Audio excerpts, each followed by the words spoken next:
The morning sun painted the wheat fields golden on New Haven Colony. 8-year-old chased her dog through the tall grass, her laughter carrying across the valley. She wore her favorite blue dress, the one with flowers on it. Her mother had told her to stay close to the house, but the dog had other ideas. 3 ships descended from the sky. They were sleek and silver, marked with the symbols of the Empire. Stopped running and watched them land near the storage buildings. She had seen aliens before. They came every few months to check on the human colonies. They always looked bored and annoyed. Commander stepped out of the lead ship. His skin was pale purple, and his 4 eyes scanned the primitive human settlement with disgust. These creatures had only been in space for 200 years. They had ruled the stars for 20,000. To him, humans were little more than clever animals who had learned to use tools. His dog ran toward the ships, barking. She chased after him, calling his name. The dog grabbed something shiny in his mouth, a small device that had fallen from an inspector's belt, caught up and pulled it from the dog's mouth. The device sparked and went dark in her small hands. Turned at the commotion. He saw the broken scanner in the child's hands. His translator device crackled as he spoke. "You, small human, you have destroyed Imperial property." Looked up at the tall alien. She held out the device. "I'm sorry, mister. My dog didn't mean to." The plasma shot hit her in the chest, fell backward into the wheat, her blue dress smoking. She did not move again. Her dog ran to her and whimpered, licking her face, holstered his weapon and turned to his subordinates. "Log it as justifiable destruction of a vandal. Let us complete the inspection." A farmer had been recording the ship's landing. His camera captured everything. Within an hour, the video was uploaded to the colony's network. Within 6 hours, it had reached Earth. On Earth, Ambassador sat in his office at the embassy complex. He had spent 40 years building bridges between humans and the galactic community. He had negotiated trade deals, cultural exchanges, and peace treaties. He believed in diplomacy and patience. His assistant burst into the office, her face pale. "Sir, you need to see this." Watched the video 3 times. Each time he hoped he had seen it wrong. Each time the little girl fell into the wheat. He was a grandfather himself. His hands shook as he reached for the communication console. The Imperial Senate met his formal protest with laughter. Senator's voice dripped with contempt through the translator. "Ambassador, your species is emotional and immature. The child damaged military equipment. Commander acted within the bounds of Imperial law. This matter is closed." Stood before the assembled Senate. Around him sat representatives of 200 species, all older and more powerful than humanity. "A child," he said slowly. "She was 8 years old." And question hung in the air. Left the Senate chamber knowing he had failed. He transmitted his resignation to Earth before the day ended. There was nothing more he could do. On Earth, the video played on every screen. His face became known to every human alive. They watched her fall over and over. They heard her apologize. They saw her try to give the device back. The protests started in Seoul within hours. By the next day, every major city on Earth had crowds in the streets. They carried pictures of, they chanted her name. The message was the same everywhere: no more. The World Council convened in emergency session. President Lee had been elected on promises of peace and cooperation with the galactic community. He had spent his career arguing that humanity needed to be patient, to prove themselves to the elder races. He watched the video in the council chamber. He watched it with the sound off because he could not bear to hear his voice again. Admiral Wu Park stood before the council. She commanded Earth's outer colony's defense fleet, small by galactic standards. "They have 6,000 ships," she said. "We have 400. They have held their empire for 20,000 years. We have been in space for 200. "Can we win?" asked the counselor. Wu looked at the frozen image on the screen. "No," she said. Not if we fight the way they expect us to fight. In a military bunker beneath Geneva, Doctor opened sealed files. She led Earth's Weapons Research Division. For decades, her teams had been developing weapons systems, not the clean, precise weapons the galaxy considered civilized. No, they had studied humanity's own bloody history.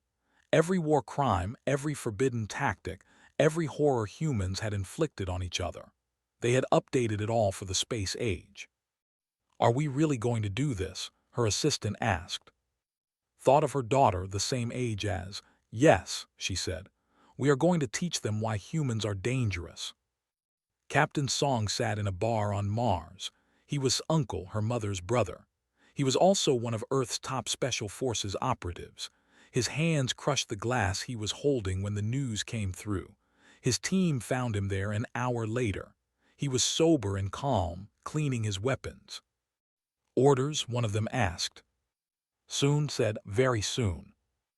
The vote in the World Council was unanimous. Every nation, every bloc, every faction that had ever fought each other agreed. President Lee stood before the cameras.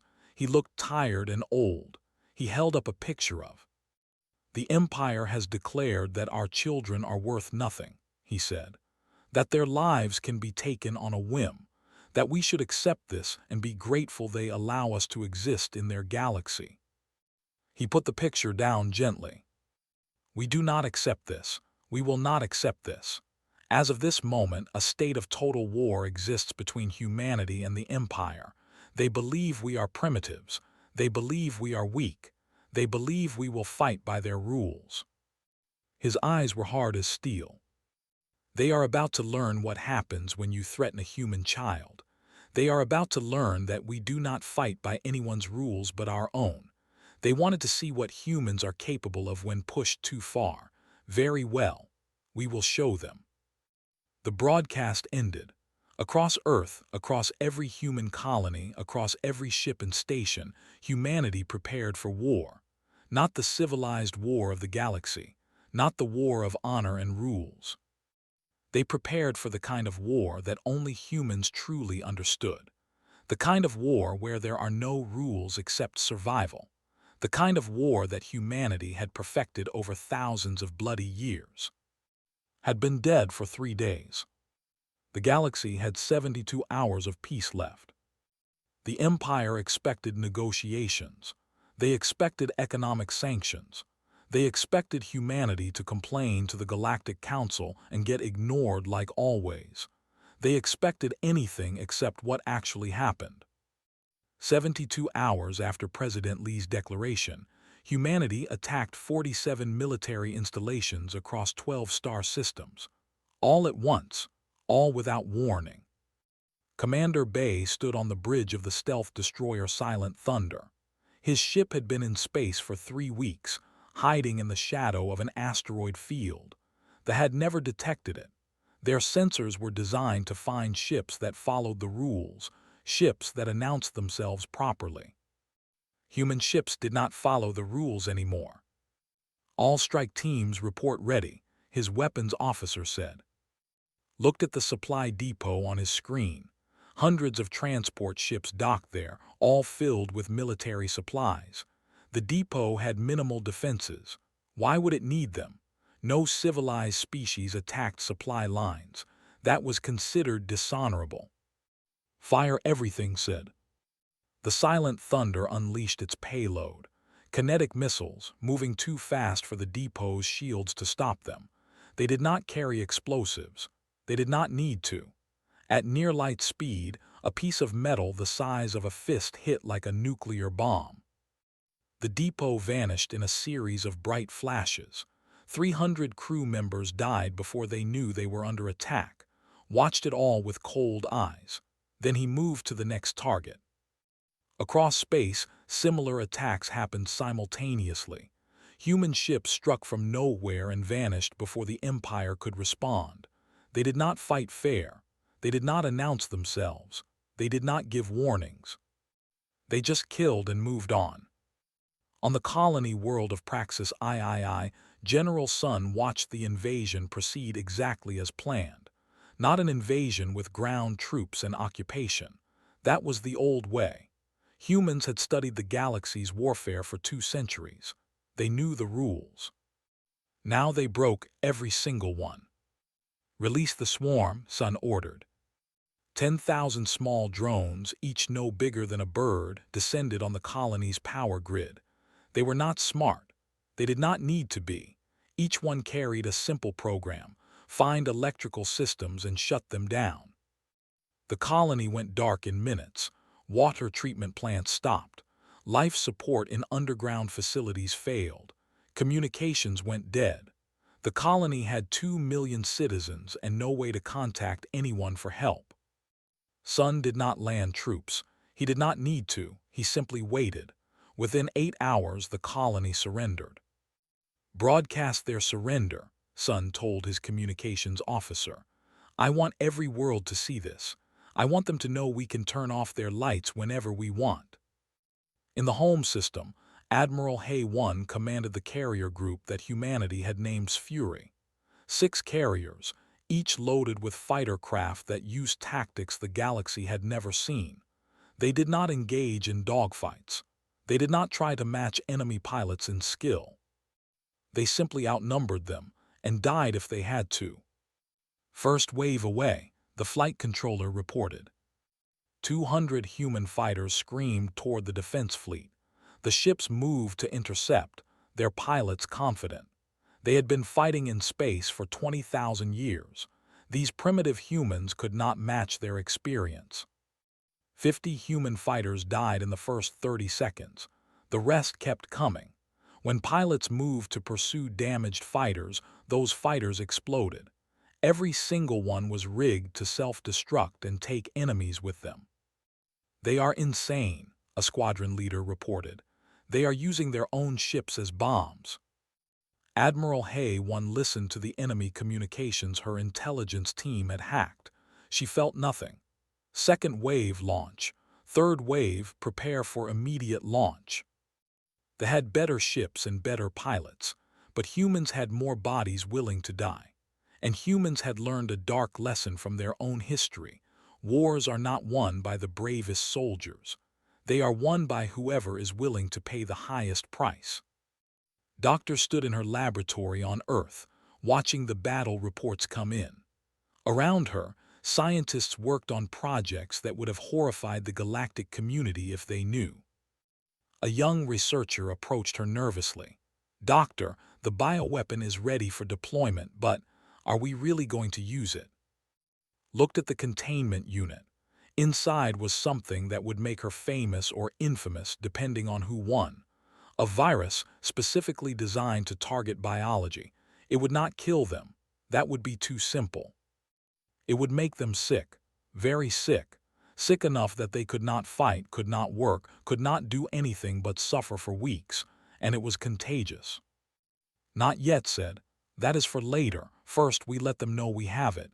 Fear is a weapon too. She recorded a message and had it broadcast on every channel humanity had hacked. She stood in her lab coat, calm and professional, and explained exactly what the bioweapon would do. She showed computer simulations of its effects. She explained how it spread. Then she smiled at the camera. We have not used this yet, she said. We are giving you time to think about what happens when we do. Every breath you take could be your last healthy one. Every person you pass might be carrying it. You cannot see it. You cannot stop it. You can only wait and wonder if today is the day we release it. She ended the transmission. Within hours, panic spread across worlds. People stopped going to work. They avoided crowds. They demanded their government do something. Captain Song did not participate in the large battles. His war was quieter and far more personal. He led a team of 12 operatives deep into space. They had one mission: find Commander. Their ship looked like a civilian transport. Their uniforms looked like trader clothing. They spoke well enough to pass basic checks. The galaxy had open borders for civilized species. Humans were still considered civilized. That was their first mistake. His team moved through stations and worlds like ghosts. They tracked movements through hacked military databases. They bribed officials. They threatened others. They left no trail. Target located, his second-in-command reported. He is on the military station, heavy security. Studied the station's layout. We go in as inspectors. You will pose as a galactic health official. The rest of us are your security team. The team's expert at infiltration smiled. They will never see it coming. They docked at station 2 days later. Station security checked their credentials. Everything looked perfect. Humans had learned to forge documents very well. The team walked through the station corridors. They passed soldiers, scientists, and civilians. No one looked twice at them. Why would they? The station was deep inside space. It was safe. They found in his quarters, reviewing reports of the human attacks. He was frustrated and confused. How were these primitives doing this? Where were they getting their intelligence? He never got answers. His team took him quietly. One moment he was alone in his room. The next, he was drugged and unconscious. They carried him out on a medical stretcher, claiming he had suffered a medical emergency. By the time anyone realized he was missing, his team was already in hyperspace, heading back to Earth. Package secured, reported, bringing him home. In the Galactic Council chambers, species that had watched humanity's rise with amusement now watched with fear. The Council's leader, an ancient being named Curator, called for order. The humans must be stopped, a representative said. They are violating every convention of civilized warfare. They never agreed to those conventions, another pointed out. Then we make them agree. Raised his manipulator appendages for silence. The humans were asked to follow our rules. They did. For 200 years they followed our rules. They were patient. They were respectful. And when one of their children was murdered, we laughed at them. The chamber went quiet. Now they have decided they will not follow our rules anymore. And we are discovering something we should have learned long ago. The humans followed our rules not because they had to. They followed them because they chose to. We should have been grateful for that choice. Looked at the battle reports.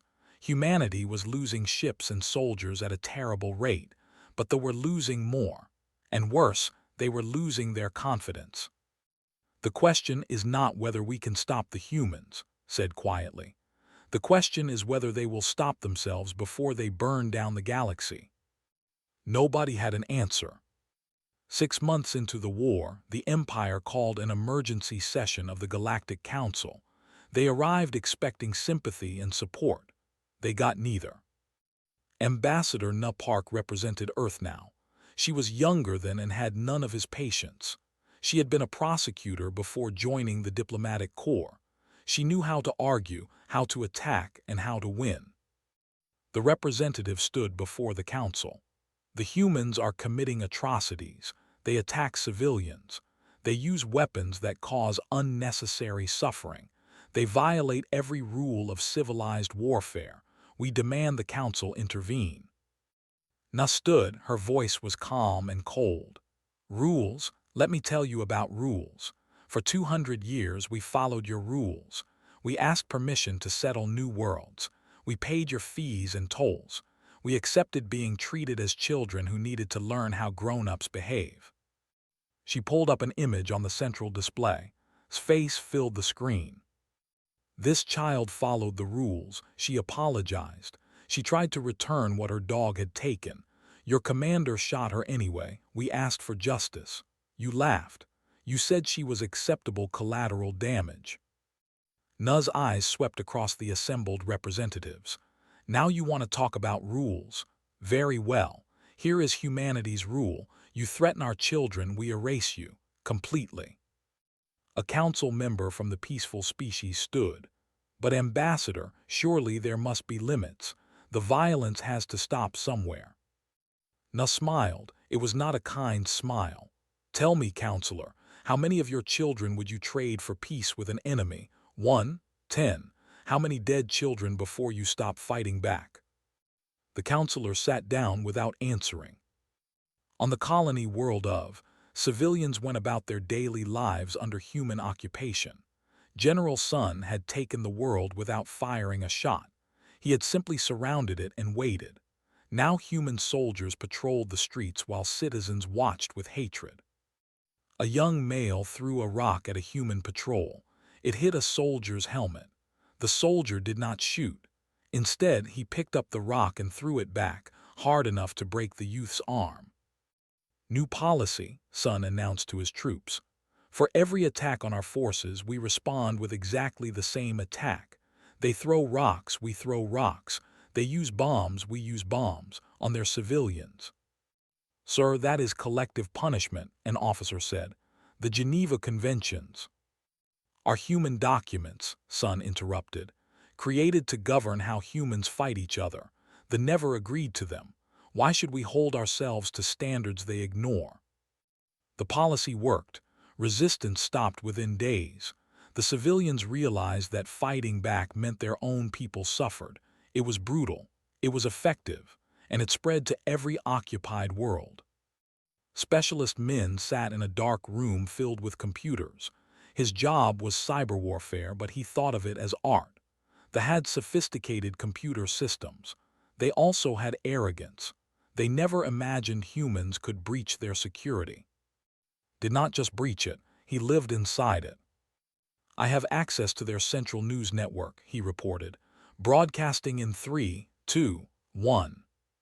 Across space, official news broadcasts were interrupted. Images of military defeats played on endless loop, but did not stop there.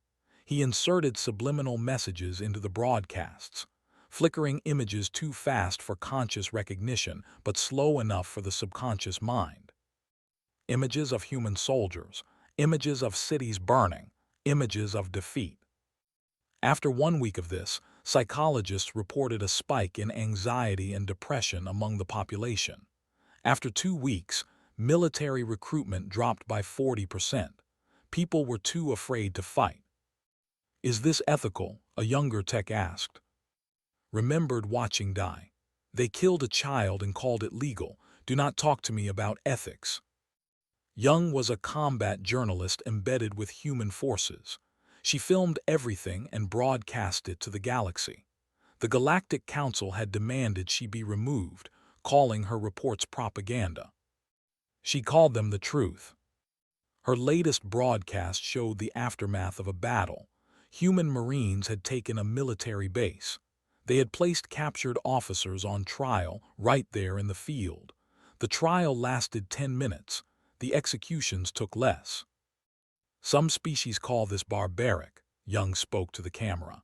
They say we should take prisoners, treat them well, hold proper trials.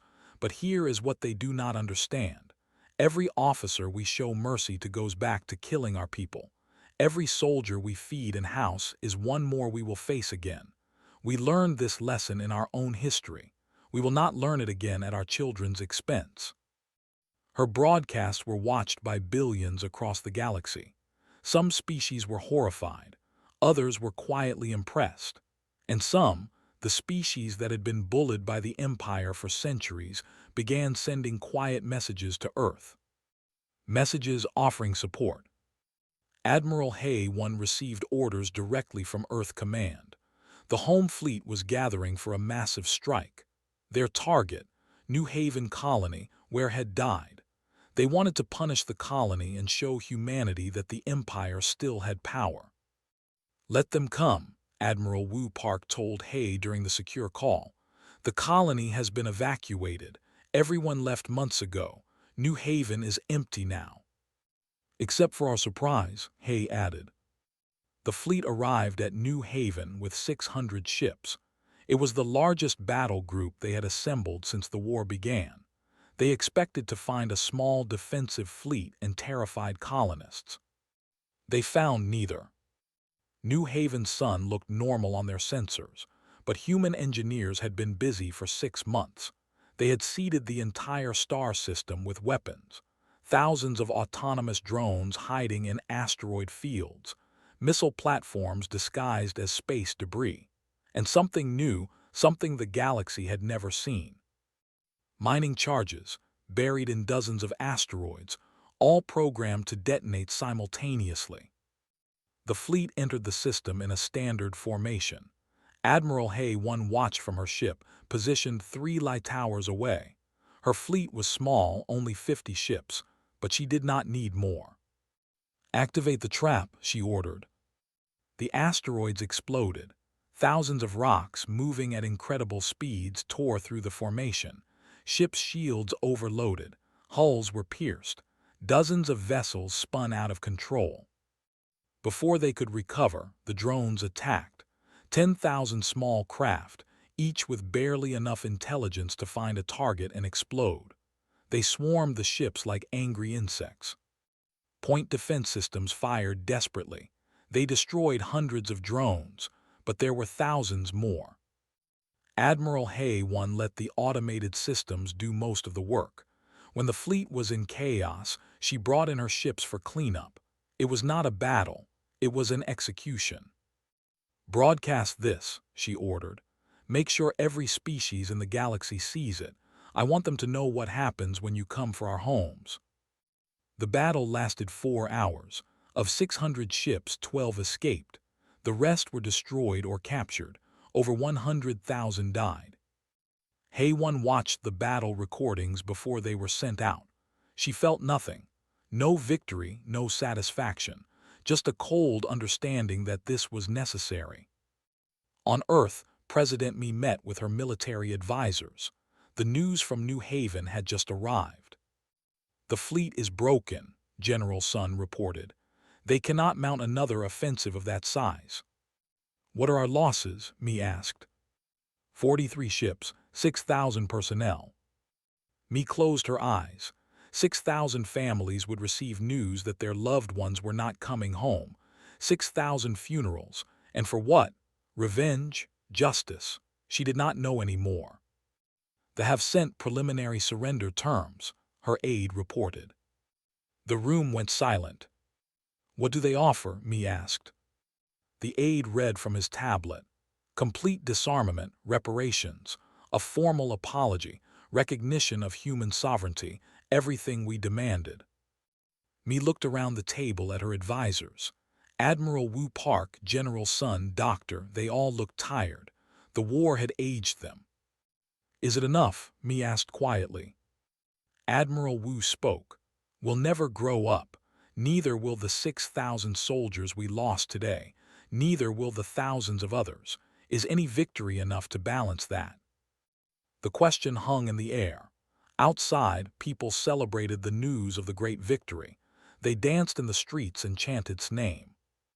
But in the command center, the people who had made the war happen sat in silence. They had won. The Empire was defeated. Humanity had proven itself to the galaxy. And they all wondered if the price had been worth it. "Schedule a vote," Me said finally. "Let humanity decide. Do we accept their surrender or do we finish this?" She knew whatever humanity chose, nothing would ever be the same. The galaxy had seen what humans were capable of. They had seen the savage, ruthless species that had been hiding behind diplomatic smiles. And the galaxy was terrified. 18 months into the war, Commander stood in a courtroom on Earth. The trial was broadcast to every human world and every species in the galaxy.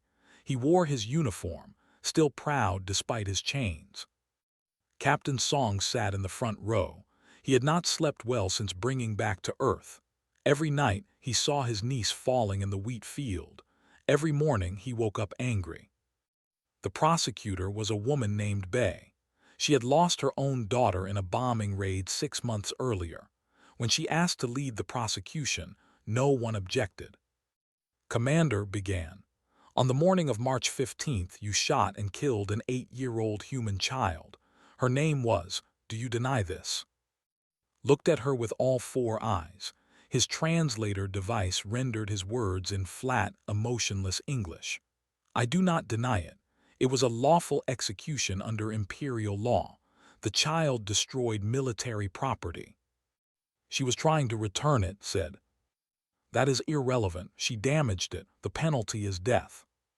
The courtroom murmured, seemed genuinely confused by their reaction.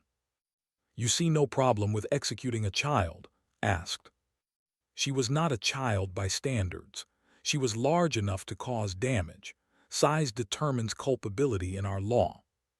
Felt his hands curl into fists. This creature truly believed he had done nothing wrong. The trial lasted 3 days. The verdict was decided in 3 minutes, guilty on all counts. The sentence was death. But Earth law had changed during the war. For certain crimes, the victim's family could carry out the sentence themselves. His parents had that right. Watched as his sister and her husband entered the execution chamber. They had aged 20 years and 18 months. His sister's hands shook as she raised the weapon. "Any last words?" the warden asked. The commander looked at the camera. "You are all animals. You always were. Killing me will not change that. My people will remember this barbarism forever." His father pulled the trigger, fell. It was over in seconds. But felt nothing. No closure, no satisfaction, just emptiness. Outside the courthouse, crowds celebrated. They carried signs with his picture. They chanted about justice, but walked through them like a ghost and wondered when he had stopped feeling human. Dr. Jin Park ran the military's psychological evaluation program. Her job was to check on soldiers' mental health. What she was finding terrified her. "The data is clear," she told the Military Oversight Committee. "Our soldiers are changing. The longer they fight, the less they feel. We are creating an entire generation of people who are numb to violence." General Sun reviewed her report. "Is this surprising? We are at war." "This is different," Jin insisted. "In previous human conflicts, soldiers struggled with what they did. They felt guilt, remorse, trauma. These soldiers feel nothing. They kill efficiently and go eat lunch. We are not creating warriors. We are creating something else." "We needed them to be this way," Sun said quietly.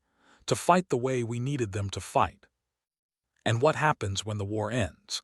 What do we do with 50 million people who do not feel normal human emotions anymore?" Nobody had an answer. They was surrounded. Admiral Hay 1 commanded the siege fleet. 300 human ships blockaded the planet. Nothing came in. Nothing went out. Every day, representatives asked for negotiations. Every day, they were ignored. "How long until they run out of food?" Hay asked her logistics officer. 4 months, maybe 5. They have enough supplies for their population." Hay nodded. They would wait. Let them feel what it was like to be helpless, to watch their children go hungry. On the planet's surface, civilians lived under rationing. Power was limited to essential services. Water was recycled endlessly. And above them, human ships circled like patient predators. A young female named watched the ships through her apartment window. She was a teacher. Before the war, she had taught children about their great empire, about their superiority over younger races. Now she taught them about fear. "Will the humans kill us?" one of her students asked. Did not know how to answer. "I do not know," she said honestly. The student was 6 years old by human standards, the same age as many human children. For the first time, understood. The humans were not fighting for territory or resources. They were fighting because someone had killed their child. And now children would pay the price.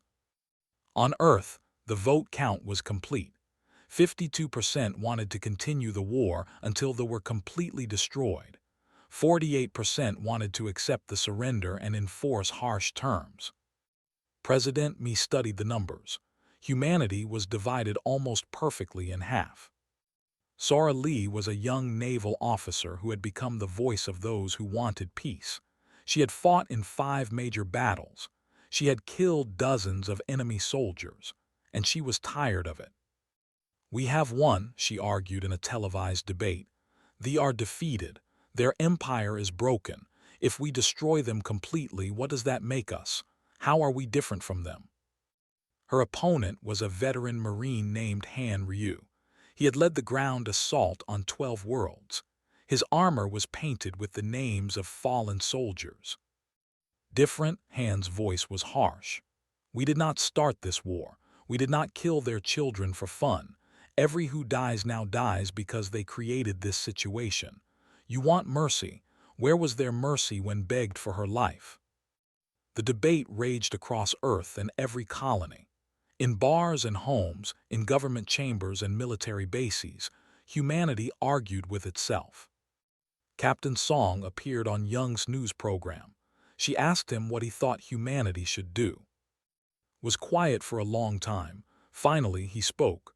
I wanted revenge. I tracked down the alien who killed my niece. I brought him back to face justice. I watched him die. And it changed nothing, is still gone. So you think we should stop? Young asked. I think we broke something inside ourselves to fight this war. I look at our soldiers and they are not the same people who started fighting 18 months ago. We created monsters to fight monsters. That was necessary. But now we have to live with what we have become. The interview went viral. Billions of humans watched it. Its words made people think about what they were doing, what they had already done. In the home system, the Empire's acting leader sent another message to Earth. It was broadcast publicly for all to see. We surrender unconditionally, the message began. We offer no excuses. We understand now that what we did was wrong. We understand that your child's life had value. We understand that we were arrogant and cruel. Please, enough blood has been spilled. Let us end this. The message showed children, hungry and scared. It showed hospitals overwhelmed with sick civilians. It showed a once great empire on its knees. President Mi called an emergency meeting. Around her sat the people who had led humanity through the war. Admiral Wu Park, General Sun, Doctor, Ambassador Na Park, and now Captain Song and Lieutenant Sora Lee. They have surrendered completely, Mi said.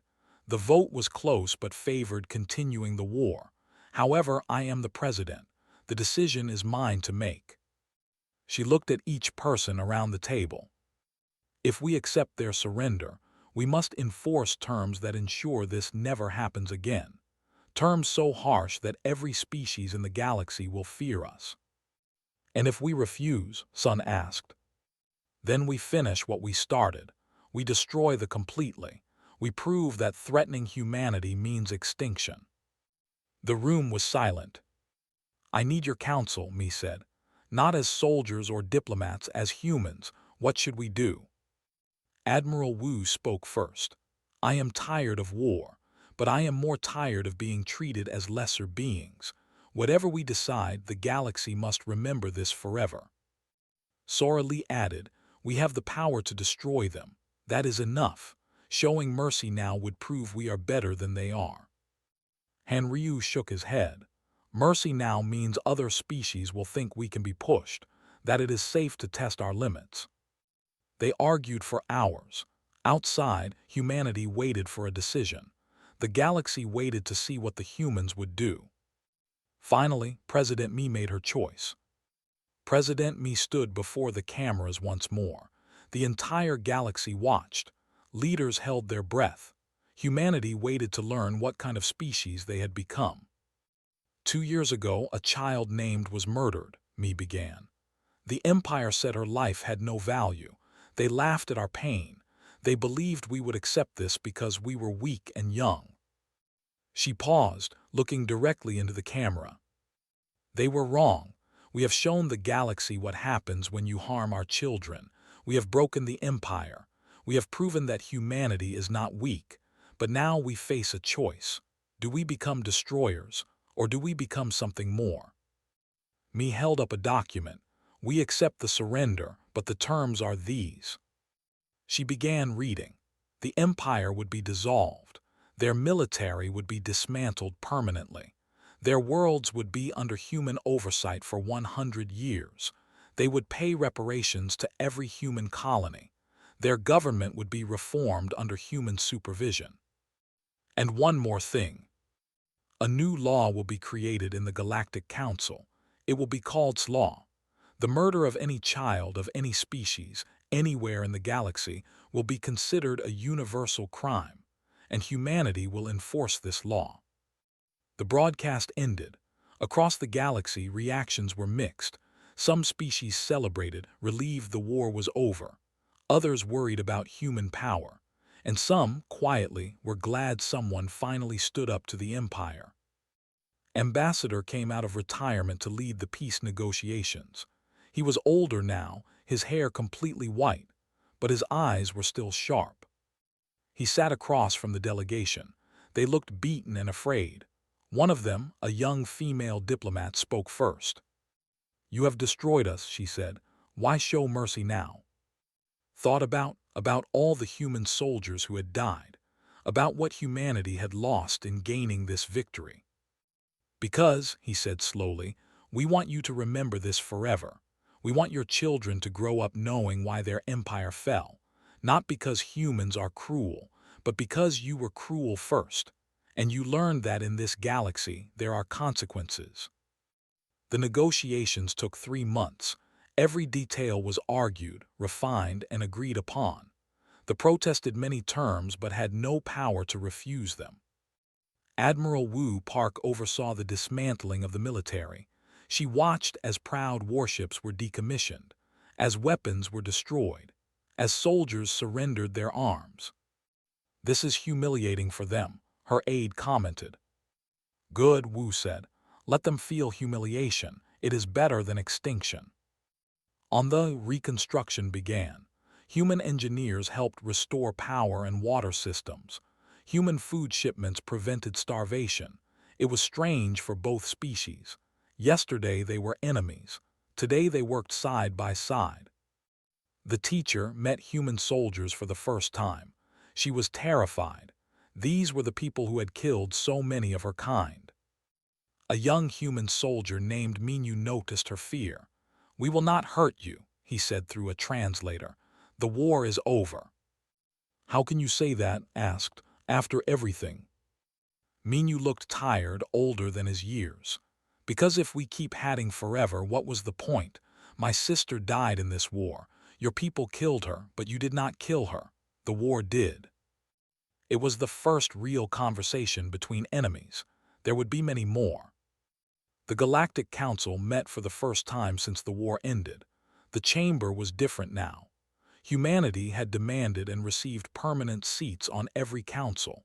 They had veto power over any decision. Ambassador Na Park stood before the council. "Humanity does not seek to rule the galaxy," she said.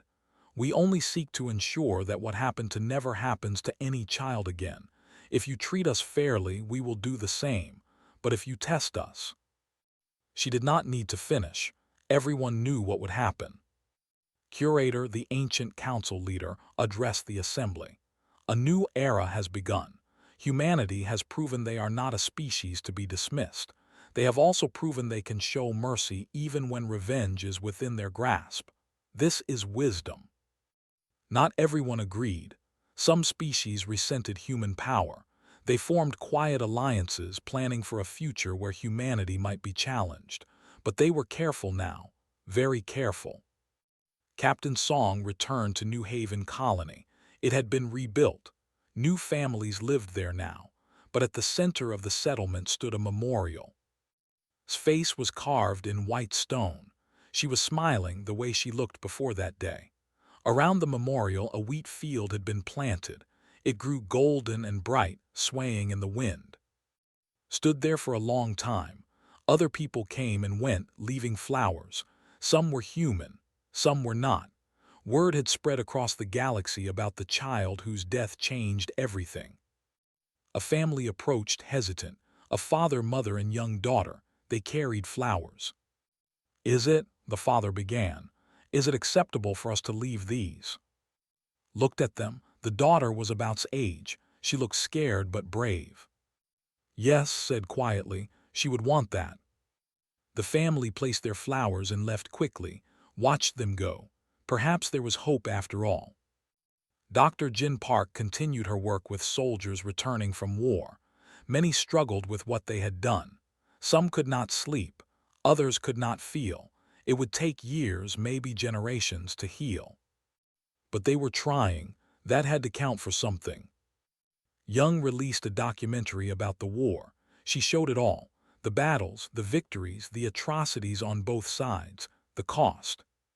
"We won," she said in the final scene. "But victory looks different than we imagined. We saved humanity. We protected our children, but we paid for it with pieces of our souls. Was it worth it? Ask me again in 100 years." 10 years passed. Ambassador stood in the same wheat field where had died. He was retired now, truly retired. His granddaughter played nearby, chasing butterflies through the wheat. The galaxy was different now.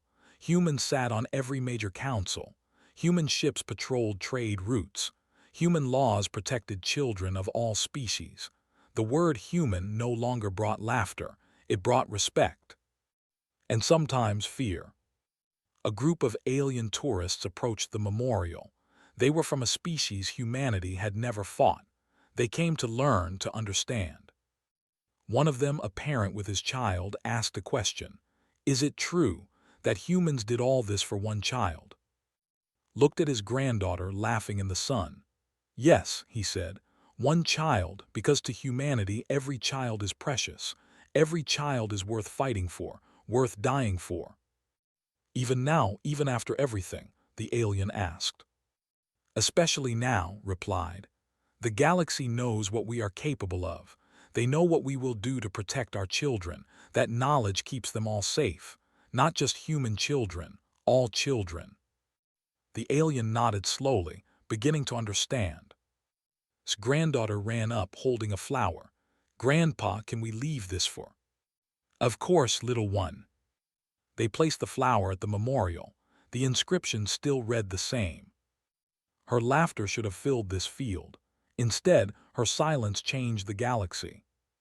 Looked up at the sky.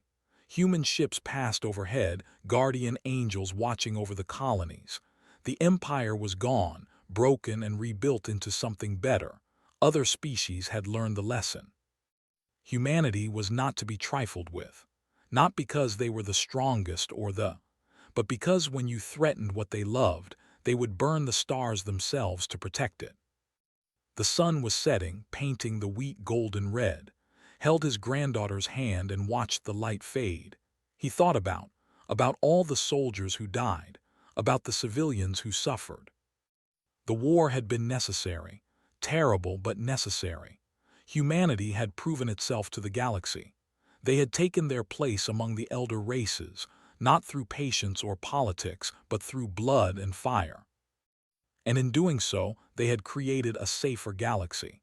Every species now knew that children were sacred, that some crimes would not be tolerated, that there were consequences for cruelty.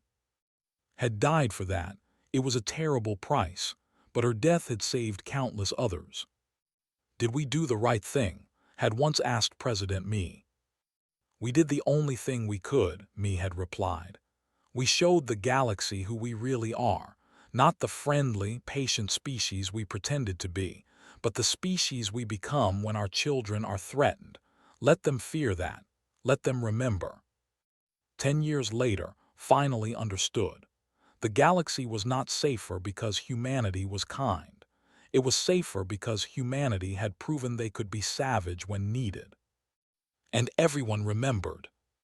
The memorial stood in the wheat field, eternal and unchanging. Children played around it, human and alien alike. They laughed and chased each other through the golden wheat. And above them human ships kept watch, always watching, always ready. Because the galaxy had learned its lesson. But humanity would never forget what happens when that lesson needed to be taught again. Death had changed everything. Her memory protected everyone. That was the galaxy humanity had created, built on the grave of a child who just wanted to play with her dog. It was not the galaxy anyone wanted, but it was the galaxy they deserved.